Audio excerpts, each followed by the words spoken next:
Welcome back to another video. ఈ video చేయడానికి అయితే ఒక పెద్ద పర్పస్ ఉందన్నమాట. ఒక చిన్న మెయిల్ అయితే నన్ను చాలా డిస్టర్బ్ చేసింది. ఆ మెయిల్ కి నేను సింపుల్ గా కాల్ చేసి ఆన్సర్ చెప్పొచ్చు. నేనేదో మళ్ళీ కొంతమంది ఉంటారనమాట, ఒక బ్యాచ్ అయితే వచ్చేస్తుంది. ఆ బ్యాచ్ నేను చాలా రోజుల నుంచి బాధ పెడతా ఉంది. నేనైతే ఆ బ్యాచ్ అసలు పట్టించుకోను కూడా. నేను ఆల్రెడీ వాళ్ళు అడిగిన వాటన్నిటికి సమాధానాలు చెప్పాను. అయినా కూడా అదే పనిగా పెడతారనమాట ఒక కామెంట్.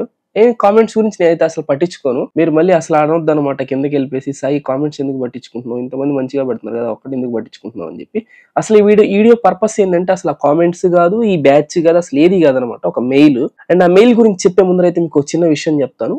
అది విన్న తర్వాత మెయిల్ పర్పస్ ఏంది, అసలు నేను ఎందుకు ఆ మెయిల్ గురించి చెప్పాలనుకుంటున్నాను కూడా క్లియర్ గా అర్థమవుతుంది. నేను ఆ ఒక్కతనికి ఆ మెయిల్ పెట్టిన ఒక్కతనికి కూడా కాల్ చేసి మాట్లాడేసేస్తే అయిపోద్ది అనమాట. కానీ ఈ వీడియో ఎందుకు చేస్తున్నానంటే వ్యూస్ కోసం, సబ్స్క్రైబర్స్ కోసం, కంటెంట్ లేకపోవడం కోసం అసలు కాదు. నేను బ్యాంకాక్ వెళ్ళొచ్చా, నా దగ్గర చాలా వీడియోస్ ఉన్నాయి. ఆ వీడియోస్ మొత్తం చేసుకున్నానికి నాకు టైం అయితే సరిపోదు. But at the same time ఈ ఒక్క వీడియో చేయడం వల్ల నాకు పోయేదైతే ఏం లేదనమాట.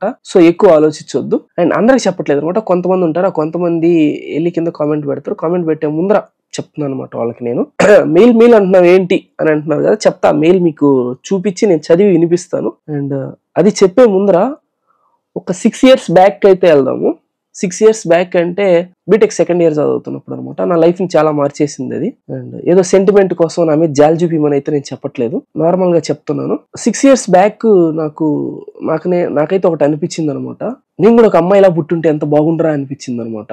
అండ్ మా తాతయ్య అన్న ఒక మాట ఈ రోజు రాత్రి కూడా నేను పడుకుంటుంటే నాకు అది గుర్తొచ్చిన ప్రతిసారి ఏడుపు వచ్చేస్తాను అనమాట. ఒక అరగంట, మినిమం ఒక అరగంట ఏడ్చే పడుకుంటాను. ఇవన్నీ ఏంటి అంటే ఆ 6 years బ్యాక్ జరిగిన ఒక చిన్న సంఘటన. అది ఆల్మోస్ట్ మీ అందరికి తెలిసే ఉండొచ్చు. నేను దాని గురించి మాట్లాడదలుచుకోలేదు. అసలు నాకు ఈ సెంటిమెంట్లు ఇవన్నీ అంటే పెద్దగా నచ్చవు అనమాట. నా మోటో వల్ల ఒకటే, నవ్వించుకుంటూ వెళ్ళడం మాత్రమే. కానీ ఈ వీడియో చేయాల్సి వస్తుంది, చెయ్యాలి, తప్పట్లేదు. ఎందుకంటే ఇప్పుడు జనరేషన్ అలా ఉందన్నమాట. ఏంది నా వయసుకి నేను జనరేషన్ పెద్ద పెద్ద మాటలు మాట్లాడుతున్నారని అనుకోవచ్చు ఇంకొంతమంది. నువ్వేంది మాకు నీతులు చెప్పేదని చెప్పి ఇంకొంతమంది అంటారు. బట్ ఐఎమ్ సారీ, ఏమనుకోవద్దు. ఈ ఒకటి వినండి. నేనైతే లాక్ చేయదలుచుకోలేదు, పాయింట్లోకి వచ్చేస్తాను, వినండి. నేను అప్పుడు కరెక్ట్ గా బీటెక్ సెకండ్ ఇయర్ చదువుతున్నాను అనమాట. ఇలా జరిగింది, ఒక విషయం జరిగిందని చెప్పి నన్నైతే ఊరికి తీసుకెళ్లిపారు. అంతా అయిపోయింది. మా నాన్న, మై ఫాదర్ పాస్డ్ అవే, అంతా అయిపోయింది. ఒక 3 days అయిందనమాట. 3 days అయిపోయిన తర్వాత నేను మా తాతయ్య దగ్గరికి వెళ్ళి పడుకున్నా. ఒళ్ళో పడుకొని, తాతయ్య, నేను ఒక పెత్తరోడిని కదా, ఏం మాట్లాడాలో తెలియక మా తాతయ్యతో ఒక మాట అయితే అన్నాను అనమాట. తాతయ్య, అందరూ ఏడస్తున్నారు కదా నాన్న చనిపోయాడని చెప్పి, నువ్వెందుకు ఏడవలేదు తాతయ్య అని అడిగాను అనమాట.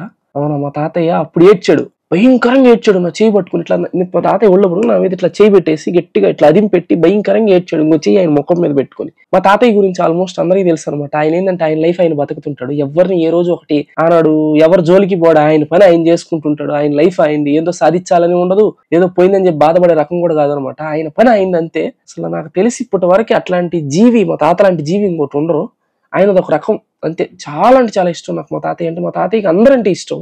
మా తాతయ్య దగ్గరికి వెళ్ళి అడిగా అనమాట, నువ్వు ఏడవలేదు ఎందుకు తాతయ్య అని. నేను చూడంగా ఆయన ఏడవడంగా నాకు కనపడలేదనమాట.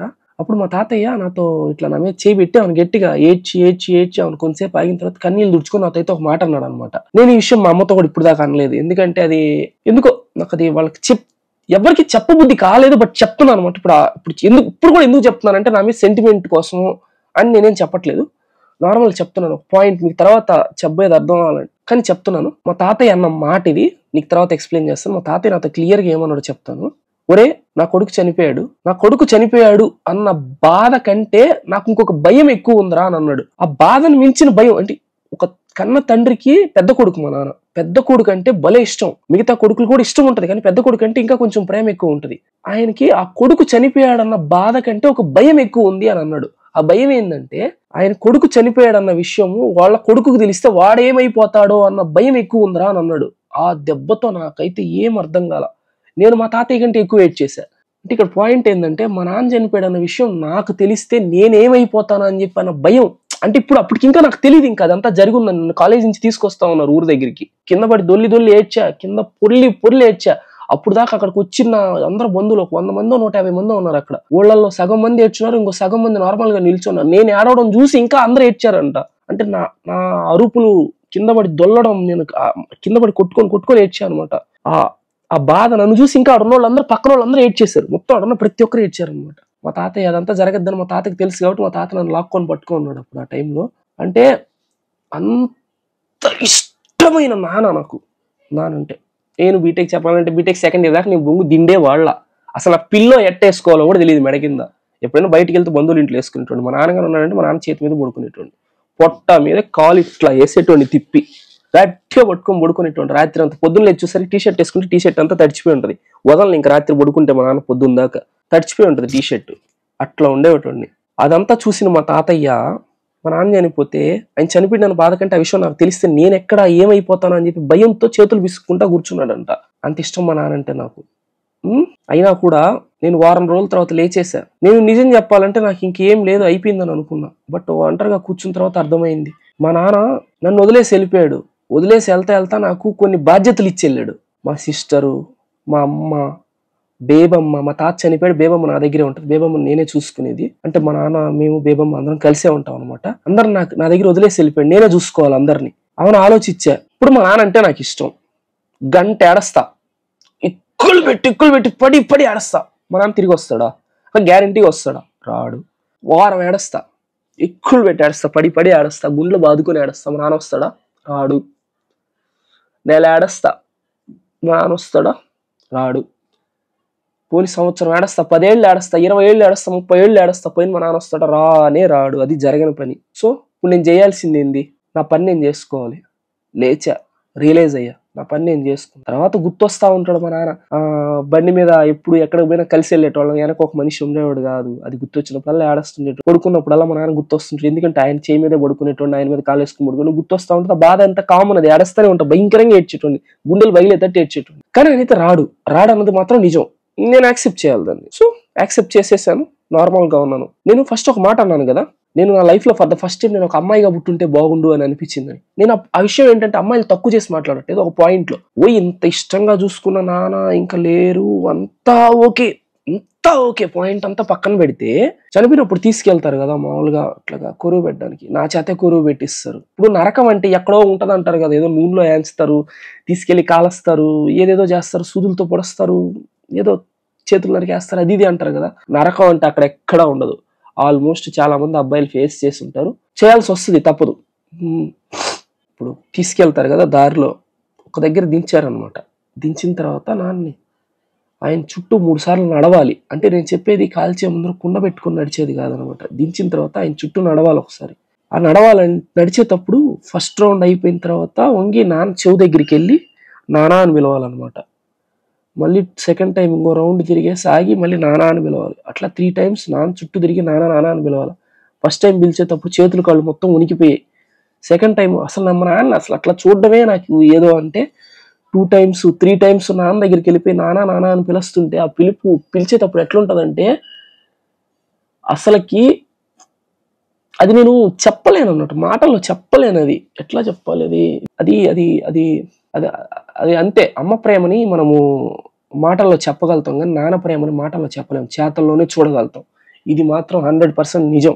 అది లైక్ ఓకే సారీ. అప్పుడు ఆ సెకండ్ లో అనిపించింది అనమాట, నరకం అంటే ఏదో కాదు, అట్లా తీసుకెళ్లడం, అట్లా చెప్పేయడం, అట్లా తీసుకెళ్లి మన చేత కొరువు పెట్టడం. నరకం అంటే ఎక్కడో ఉన్నది, ఇంకా ఎక్కడ తీసుకెళ్ళి ఏదో చేయడం, పైన ఏదో నూనెలో వేయించడం, అది కాదు. ఇది నరకం అంటే, ప్రత్యక్షంగా అది నరకం అంటే. నిజం చెప్తున్నా కదా, అదే నరకం, ఇంకెక్కడ ఉండదు, ఇదే నరకం. ఆ రోజు అనిపించింది నాకు, మా సిస్టరు, ఇంకా బేబమ్మ, అమ్మ, మా నాన్నమ్మ అందరూ వీళ్ళు ఇంట్లో ఉన్నారు కదా ఆడవాళ్ళు. నేను కూడా ఆడపిల్లగా పుట్టుంటే బాగుండు కదా, నేను కూడా వాళ్ళతో పాటు ఇంట్లో ఉండేవాడిని, ఏడస్తా, ఇక్కడికి వచ్చి ఇంకా ఎక్కువ ఏడ్చేవాడిని కాదు కదా అని అనుకున్నా. ఇప్పుడు ఏమో ఉంటాయి కదా మన శాస్త్రాలు, వీళ్ళు అంటారు అది అదృష్టం రా, అది ఇది అని. ఏది అది అదృష్టమా? అందుకే ఇది ఇప్పుడు ఈ పాయింట్స్ అన్ని నేను ఎందుకు చెప్పానంటే, ఏదో సెంటిమెంట్ కోసం నేను సబ్స్క్రైబర్లు పెంచుకుందానుకో, లైకులు కొట్టించుకుందానుకో కాదు. ఈ వీడియో ఒక లైక్ వైపు చూడొద్దు, సబ్స్క్రైబ్ వైపు చూడొద్దు. సబ్స్క్రైబ్ కొట్టొద్దు, అలాగే లైక్ కూడా కొట్టొద్దు. అదే కొంతమంది అంటారు కదా లైకుల కోసం బాగానే ప్లాన్ చేసావు, వీడియో చేసావు అని. నాకు ఫస్ట్ ఇట్లా మాట్లాడేటోండి కాదు, ఇప్పుడు ఎందుకు మాట్లాడుతున్నానంటే ఒక బ్యాచ్ అయితే ఉందనమాట. ఆ బ్యాచ్ ఎట్లా అంటే వచ్చి పెట్టేస్తారు కామెంట్స్. ఉండండి, నాకు ఒక మెయిల్ వచ్చింది, ఆ మెయిల్ చదివి వినిపిస్తాను, దాన్ని బట్టి మీకు ఇదంతా ఎందుకు చెప్పానో అర్థం అవుతుంది. నాకైతే ఒక బ్రదరు మెయిల్ చేశారనమాట. ఆ మెయిల్ మీకు ఇక్కడ స్క్రీన్ మీద డిస్ప్లే చేస్తాను. ఇదిగోండి నా మెయిల్ ఇది. కానీ ఇది నాకు వచ్చిన ఫస్ట్ మెయిల్ ఏం కాదు, ఇట్లాంటి నాకు చాలా మెయిల్స్ వచ్చాయి. వాటిలో ఇది ఒక మెయిల్. సాయి అన్న, మై నేమ్ ఇస్, నేను బీటెక్ ఫైనల్ ఇయర్, ఇంకొక 2 or 3 months లో బీటెక్ కంప్లీట్ అయిపోతుంది. నేను ఒక అమ్మాయిని లవ్ చేశాను, తన నేమ్, తను మా కాలేజీలో సిఎస్సి బ్రాంచ్ చదువుతుంది. నేను తను ఇంటర్ నుంచి లవ్ చేసుకుంటున్నాము. Almost 6 years relationship. But 3rd year లో మా ఫాదర్ చనిపోయారు. సిగరెట్స్ ఇంకా డ్రింకింగ్ ప్రాబ్లం వల్ల అప్పుడు నేను 1 month కాలేజ్కి పోలేదు. నా బెస్ట్ ఫ్రెండ్ తనని దగ్గరికి తీసుకొని నా మీద చాలా బ్యాడ్గా చెప్పి తనతో దగ్గర అయ్యి నాతో మంచిగా మాట్లాడుతూ వాడితో మంచిగా మాట్లాడుతుంది అంటే అమ్మాయి అంట. మా ఫ్రెండ్స్ అందరూ నాతో చెప్తున్నారు, బట్ నేను వాళ్ళని నమ్మలేదు. బట్ మెల్లిగా తన బిహేవియర్లో చేంజ్ చూసి అర్థమైంది నా ఫ్రెండ్స్ చెప్పింది నిజం అని. ఒకరోజు బయటికి ఫ్యామిలీతో రెస్టారెంట్కి వెళ్తే నేను తనని నా ఫ్రెండ్ని క్లోజ్గా చూసి షాక్ అయ్యాను. తర్వాత నేను తన ఫోన్ తీసుకొని చెక్ చేస్తుంటే తను చాలా అంటే చాలా చీప్గా ఇంకా బ్యాడ్గా పిక్స్ పంపి చాట్ చేస్తుంది. అది చూసి నా హార్ట్ బ్రేక్ అయింది. నేను ఇప్పుడు అసలు ఆ థాట్స్ నుంచి బయటకు రాలేకపోతున్నా. డైలీ చస్తున్నా. ఎందుకో తెలియదన్నా, నీ వీడియోస్ చూస్తూ నీకు చాలా కనెక్ట్ అయిపోయా. I don't know, I feel like you are my brother. నీ నెంబర్ కావాలన్నా ప్లీజ్ అన్న, I want talk to you అన్న. ఎలానో చనిపోదాం అనుకుంటున్నా. నేను ఈ లైఫ్ కి ఇంకా ఉండలేను సాయి అన్న. రూమ్ లోంచి బయటికి రాకలేకపోతున్నా, క్లాసెస్ కి పోలేకపోతున్నా, ఫుడ్ తినాలనిపించట్లేదు. I want to end my life Sai అన్న. ఏదో జాలిపడి మాట్లాడట్లేదన్నా, మాట్లాడాలి అని కాదన్నా, but I just want to talk to you అన్నా. ప్లీజ్ కాల్ మీ అన్నా, this is my number. And ఇంకొక విషయం, నువ్వు నాతో మాట్లాడకపోయినా పర్లేదన్నా, కానీ నా చివరి కోరిక అనుకో, ఏదో జాలి చూపించాలని అయితే మాట్లాడొద్దన్నా. ప్లీజ్ దయచేసి ఒక్కసారి నాతో మాట్లాడు సాయి అన్న, ప్లీజ్ అన్న. అండ్ ఈ బ్రోతో నేను కాల్ చేసి మాట్లాడడం కూడా జరిగింది. అండ్ ఇప్పుడు ఈ వీడియో చేయడానికి గల రీజన్ ఏంటంటే, ఇప్పుడు ఈ మెయిల్ అయితే మీరు చూసారు, ఇంకా నేను చదివింది విన్నారు కదా. నేను ఫస్ట్ చెప్పిన స్టోరీ ఏంటి అంటే, ఫస్ట్ జరిగింది నా లైఫ్ లో జరిగింది మొత్తం చెప్పాను కదా. సేమ్ ఇట్లాగే ఈ బ్రదర్ది కూడా ఆల్మోస్ట్ సేమ్ స్టోరీయే. నేను ఇట్లా మెయిల్స్ పెడితే తిరిగి కాల్ చేస్తాను అనుకోని నాకైతే మెయిల్స్ అయితే ఎవరు పెట్టదు. నేను ఎవరితో అయితే మాట్లాడను. ఈ వీడియో చూడండి. నేను ఇంతకు మించి నేను చెప్పదలుచుకుంది కూడా ఏం లేదు. నా ఏజ్ ఏమో ఎక్కువ కాదనమాట. నేను ఒక 25 years యావరేజ్ పిల్లోడిని. నా జాబ్ చేసుకుంటూ ఇట్లా యూట్యూబ్ చేసుకుంటూ ఉండేటోడిని. నేనేం పెద్ద మోటివేషనల్ స్పీకర్ని కూడా కాదు. నేను జరిగింది మొత్తం ఇక్కడ పాయింట్ అంతా చెప్పాను కదా. ఇప్పుడు జరిగిన పాయింట్ అంతా చెప్పాను కదా. ఆ తర్వాత ఈ పిల్లోడు ఏం చెప్పాడు, వాళ్ళ నాన్న చనిపోయాడు బీటెక్ 3rd year లో. ఆ తర్వాత వాళ్ళ ఫ్రెండ్ ఇలా మోసం చేయడం వల్ల అమ్మాయి కనెక్ట్ అయిపోయింది అని అన్నారు కదా. ఇప్పుడు ఈ అమ్మాయి ఎవరైతే ఉన్నారో, ఈ బ్రో లవ్ చేసిన అమ్మాయి ఆ బ్రోతో కాల్లో మాట్లాడానమాట. కాల్లో మాట్లాడిన తర్వాత ఆ బ్రో చెప్పింది ఏంటంటే, అమ్మాయి ఎక్స్ప్లెయిన్ చేయడానికి అయితే వచ్చిందంట ఇతని దగ్గరికి వచ్చిన తర్వాత నువ్వు అది ఇది ఏదేదో చెప్పిందంటే వాళ్ళ ఫ్రెండ్ మాటలు వినేసి ఏదేదో నువ్వు ఒక అది ఇది నువ్వు దేనికి పనికిరావు అది ఇది అన్నట్టుగా మాట్లాడిందంట. దానికి ఇంకా ఎక్కువ డిప్రెస్ అయిపోయాడు ఈ బ్రో. సో నేను ఇంకా సూసైడ్ చేసుకుంటా అన్నాడు అనమాట. నాకు అర్థం కాని విషయం ఏంటంటే, ఈ బ్రో ఎవరైతే ఉన్నారో అమ్మాయి అన్న మాటలు మొత్తానికి ఇతను నిజం అని చెప్పి ప్రూవ్ చేస్తున్నాడు అనమాట. అంటే ఇప్పుడు నీకు చెప్పిన పాయింట్ అర్థమైందా, నువ్వు ఒక వేస్ట్ ఫెలో దేనికి పనికిరావు నువ్వు అది ఇది అని చెప్పి అనేసింది. ఇతను ఆ అమ్మాయి చెప్పిన మాటలకి డిప్రెస్ అయిపోయేసి, అమ్మాయి వదిలేసిందని చెప్పి బాధపడిపోయేసి రూమ్ లో పడుకొని ఏ పని చేయకుండా బయటికి వెళ్లకుండా ఇంకా 3 నెలల్లో బీటెక్ సర్టిఫికేట్ చేతికి వస్తే జాబ్ వస్తుంది దాన్ని కూడా వదిలేసి పక్కనేసేసి ఏది తినకుండా బాడీని జడగొట్టేశాడు, డిగ్రీ బాగొట్టేశాడు. సో జాబ్ రాదు, దేనికి పనికిరాడు. అంటే దేనికి పనికిరాడని నేను అనట్లేదు. సో జాబ్ రాదు, డిగ్రీ బాగొట్టేశాడు, బాడీ మొత్తాన్ని హూనం చేసేసుకుంటున్నాడు. ఇప్పుడు అమ్మాయి అన్న మాటలు మొత్తాన్ని రాంగ్ అని ప్రూవ్ చేయాల్సిన అవసరం కూడా లేదు. ఇతను వైపు ఇతను మంచిగా వెళ్ళిపోయాడంటే అమ్మాయికి అనిపిస్తుంది కదా. నేను అమ్మాయి చెడ్డదని నేను అనట్లేదు. నార్మల్ గా అమ్మాయిలకు కూడా ఇట్లా జరుగుతుంటాయి, అమ్మాయిలకి ఇంకా ఎక్కువ జరుగుతుంటాయి అబ్బాయిల కంటే ఇట్లాంటివి. ఎందుకంటే అమ్మాయిలు ఇంకా చాలా సెన్సిటివ్ గా ఉంటారు. అదే వీడు ఇప్పుడు ఈ 3 months గట్టిగా అమ్మాయి మీద పక్కన పెట్టేసి, బాధ ఉంటది కాదనట్లా 6 years లవ్ పక్కన పెట్టేసి, వీడు సూపర్ గా జిమ్ జాయిన్ అయిపోయి మంచిగా బాడీని డిప్రెషన్, ఇప్పుడు అమ్మాయికి పెట్టిన టైం తీసుకెళ్లి జిమ్ లో వెంబెడితే మంచి బాడీ వస్తుంది. డైట్ మీద కాన్సన్ట్రేషన్ చేస్తే మంచి డైట్ ఉంటుంది. ఇంకో 3 months కానీ గట్టిగా కనుక ఫినిష్ చేసేస్తే డిగ్రీ చేతికి వస్తుంది, సూపర్ జాబ్ వస్తుంది. ఆ తర్వాత ఫుల్ మనీ. వాళ్ళ నాన్న కూడా లేరు. సో ఇప్పుడు ఇతనే వాళ్ళ ఫ్యామిలీ మొత్తానికి పెద్ద దిక్కు. ఇన్ని రోజులు వాళ్ళ అమ్మ కష్టపడి పెంచింది. ఇంకా బీటెక్ 5th year వచ్చేసాడు, జాబ్ చేతికి వస్తాను. వాడు ఏదైనా చేసుకుని చనిపోతే వాళ్ళ ఫ్యామిలీ మొత్తం ఏమైపోవాలి. చెప్పాను నేను అతనికి, క్లియర్ గా చెప్పాను, మొత్తం అంతా ఎక్స్ప్లెయిన్ చేశాను. ఇప్పుడు మీకు చెప్పింది అతనికి చెప్పాను, ఇంతకుమించి నేను చెప్పలేను కూడా. వీడి ఇంట్లో పడుకొని జాబ్ లేకుండా అంతా పోగొట్టుకొని ఒక ఫెయిల్యూర్ లాగా ఇంట్లో ఉంటే, నేను చెప్పిందంతా కరెక్టే, నేను వదిలేసి మంచిది అయింది అని చెప్పి ఇంకో నలుగురితో చెప్తుంది. అవునా కదా? అదే వీడు జిమ్కి వెళ్ళి బాడీ చేసి మంచిగా వాడి హెల్త్ తోటి చూసుకొని జాబ్ తెచ్చుకొని ఒక మంచి పొజిషన్ లో ఉంటే అప్పుడు అంతకు మించిన పిల్ల అయితే వస్తుంది. అవునా కాదా? పాయింటా కాదా? ఇదంతా ఓకే. ఫస్ట్ నువ్వు చెప్పిన దానికి దీనికి రిలేషన్ ఏంది అని అంటావా? నేను అంతే. అట్లా వదిలేసి పడుకుంటే ఏది శాశ్వతం కాదని చెప్తున్నా అనమాట. నువ్వు ఇప్పుడు నాకు నీతులు చెప్తున్నావు కదా, నువ్వు చేసింది ఏంది, నువ్వు ఉంటే ఆ స్టేజ్ లో తెలుస్తుంది కదా అని చెప్పాను. నేను అంత మించి వరస్ట్ స్టేజ్ లోకి వెళ్ళానని చెప్పడానికే ఫస్ట్ అది చెప్పా. మన ఆనందే అదంతా. ఇది శాశ్వతం కాదు. ఎవరి టైం వస్తున్నప్పుడు వాళ్ళు వస్తారు, ఎవరి టైం అయిపోతే వాళ్ళు వెళ్ళిపోతా ఉంటారు. నువ్వు శాశ్వతం. వాళ్ళు వచ్చారని చెప్పి ఆనందపడిపోవాల్సిన అవసరం లేదు, వెళ్ళిపోయారని చెప్పి బాధపడిపోవాల్సిన అవసరం లేదు. కొంతమంది ఎక్కువ సెన్సిటివ్ ఉంటారు, కొంచెం ఎక్కువ టైం పడుతుంది బయటికి రావడానికి, కానీ ఖచ్చితంగా బయటికి రావాల్సిందే. ఎప్పుడు ఆడే అతుక్కుపోతానంటే ఏది సాధించలేవు, ఎప్పుడు ముందరకెళ్ళలేవు. నేను ఆ రోజు అదే రూమ్ లో పడుకొని ఇంకా మా నానే కావాలని చెప్పి నాకు ఇంకేది వద్దని చెప్పి ఆడే పడుకొని ఉంటే ఈ రోజు మీ ముందరకు వచ్చేటోని కాదు. ఇది నిజం. అట్లని చెప్పి నాకు సెంటిమెంట్స్ ఏం లేవా అంటే ఖచ్చితంగా ఉన్నాయి. అందరికంటే చాలా ఎక్కువ సెన్సిటివ్ నేను. నా ఛానల్కి 2 స్ట్రైకులు పడ్డాయని చెప్పి ఆ రోజు మీ అందరి ముందరకు వచ్చి ఏడ్చా. ఆ తర్వాత షేమ్ గా ఫీల్ అయ్యా, ఎందుకు ఏడ్చానా అని చెప్పి. మేము మీకు ఫైనల్ గా చెప్పదలుచుకునింది ఏంటంటే, గతం అనేది చాలా గబ్బుగా ఉంటది. సో దాంట్లో ఇరుక్కుపోకుండా కొంచెం బయటకు వచ్చి పనులు కానిస్తే మీరే కొంచెం టైం, అంటే ప్రతిసారి మీరు నార్మల్ గా జనరల్ గా ఫస్ట్ లో ఉన్నట్టుగా అంతా ఉండదు, కానీ మారతా పోతుంది మెల్లిగా. కానీ ఆడే ఉండిపోయారంటే ఎప్పటికది అలాగే ఉండిపోతారు, మీరు అక్కడే ఆగిపోతారు, జీరోలోనే ఉంటారు. ప్రతి ఒక్కరు 1 నుంచే స్టార్ట్ అవ్వాలా. సో స్టార్ట్ చేయండి, అవుతుంది. ఏదనుకుంటే అది అవుతుంది. ఈ పిల్లనాయలేంది మాకు చెప్పేది, నేనేంది ఈడి వీడియో చూసేదని అనుకుంటే మాత్రం నేనేం చేయలేను. ఏదో చెప్పాలనిపించి చెప్పాను అనమాట. ఇట్లాగా నాకు చాలా మెయిల్స్ వస్తూ ఉంటాయి. నాకు ఏదో చాలా మంది డబ్బులు కావాలని మెయిల్ చేస్తారు, నాకు అది కావాలని, ఫీజు కట్టాలని చెప్పి మెయిల్ చేస్తారు, అదంటారు ఇదంటారు, లవ్ అంటారు, చాలా మెయిల్స్ వస్తూ ఉంటాయి అనమాట. అందరికి నేనైతే రెస్పాండ్ కాలేను. బట్ ఈ మధ్య ఇది చాలా అంటే చాలా ఎక్కువ అయిపోయింది అనమాట. ఈ బ్రేకప్లు, సూసైడ్లు, అసలు అవన్నీ టైం వచ్చినప్పుడు అన్ని జరుగుతూ ఉంటాయి. నువ్వు లవ్ చేయడానికి ప్రిపేర్ అయినప్పుడు, వదిలేసినప్పుడు సింగిల్ గా ఉండడానికి కూడా ముందరగానే ప్రిపేర్ గా ఉండడంలో తప్పు లేదు. అట్లా అని చెప్పి బ్రేకప్ అయిపోద్ది ఇంకెందుకు చేయడం, నువ్వు చెప్పే దాంట్లో అసలు మీనింగే లేదని అంటే మాత్రం నేనేం చేయలేను. అండ్ ఇంకొక విషయం ఏంటంటే, ఆ బ్రో నాతో కాల్లో లాస్ట్ లో ఇంకొక మాట కూడా అన్నాడు అనమాట. ఆ అమ్మాయిని ఏదో ఒకటి చేయాలనిపిస్తుంది అన్న, ఇట్లా వదిలేయకూడదు, నేను రివెంజ్ తీర్చుకోవాలని అంటున్నాడు.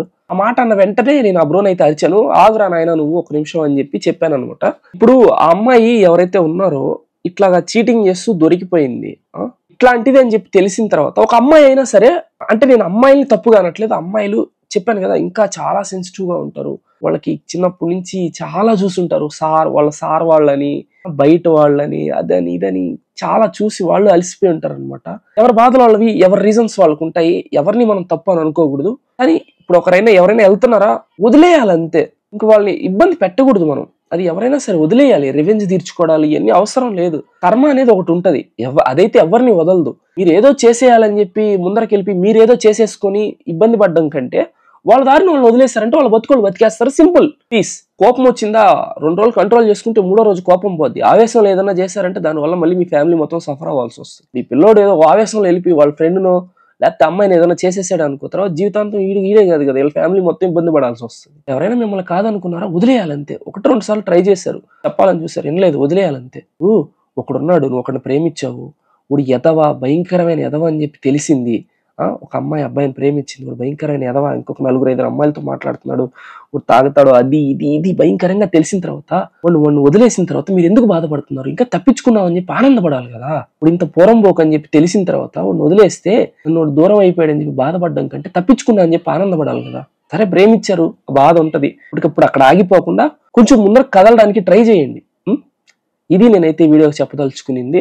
అండ్ దీనివల్ల నా మాటల వల్ల ఎవరైనా ఇబ్బంది పడున్నా, బాధపడున్నా, ఐఎమ్ రియల్లీ సారీ. ఎవరికైనా మంచిగా అనిపించద్ది అని అనిపిస్తే నా మాటలను తీసుకోండి. Thank you.